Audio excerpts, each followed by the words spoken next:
দেখো তো পনিরের রেসিপিটা তোমাদের কিরকম লাগে? আমার তো বেশ ভালো লাগে। তোমরা কিন্তু আজকে কমেন্ট সেকশনে আমাকে জানাতে একদম ভুলবে না তোমাদের এই রেসিপিটা যে কিরকম লাগলো। একটা গোটা পনিরকে সেটাকে দেখো ১ম এ চৌকো, চৌকো করে কেটে নিয়েছি। ১ম এ ভাবলাম ২ টুকরো করব, তারপর ভাবলাম না ৪ টুকরো করি। এরকম নিরামিষের পদগুলিতে এরকম ৪ টুকরো পনিরই বেশ ভালো লাগে। একটা প্লেটের মধ্যে তুলে নেব। অন্যদিকে ২ খানা টমেটো যেকোনোভাবে তোমরা কেটে নিতে পারো। এটা যেহেতু পেস্টের কাজেই লাগবে।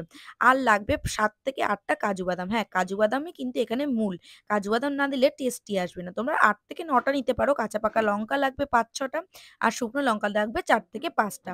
এই পুরোটাই একটা সাদা তেলের মধ্যে একটুখানি নাড়িয়ে চাড়িয়ে নেব। ১ম এই দেব টমেটো যেটা কুচিয়ে নিলাম, তার মধ্যে দেব কাজু বাদাম, শুকনো লঙ্কা, কাঁচা পাকা লঙ্কা। এটা নুন দিয়ে একটুখানি সিদ্ধ করে নেব। একটু তারপরে সিদ্ধ যখন হয়ে যাবে তার মধ্যে একটুখানি জল দিয়ে দেব। জল দিয়ে আবার ঢেকে দেব ওই ৫ থেকে ৭ মিনিটের জন্য।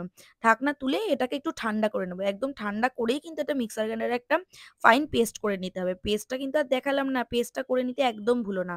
অন্যদিকে এই পনিরগুলোকে ভেজে নিতে হবে। ভাজার সময় অবশ্যই মনে রাখতে হবে এটা কিন্তু বেশি ভাজলে চলবে না। বেশি ভাজলে আর খেতে ভালো লাগবে না। একদিকটা একটু লাল, লাল হয়ে গেলেই আমরা এটাকে তুলে নেব। ওই পনির ভাজাটাই কিন্তু আসল। যদি পনির আমরা বেশি ভেজে নিই না জিনিসটা শক্ত, শক্ত হয়ে যাবে। এটা কিন্তু একটা ট্রিকস বলতে পারো।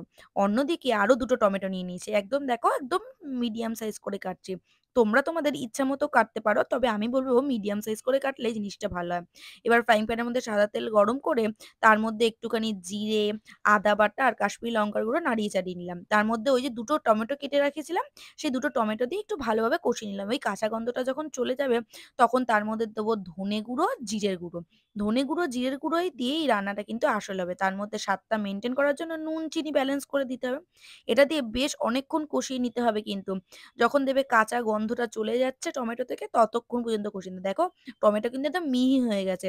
তখনই দিয়ে দিতে হবে পেস্টটা যে আমরা করলাম কাজু বাদাম বাটা দিয়ে, সেই পেস্টটা কিন্তু আমি করে নিয়েছি। এখানে বেশ নাড়াচাড়া করার পরেই দেখবে চারিদিক থেকে তেল বেরোতে শুরু করেছে।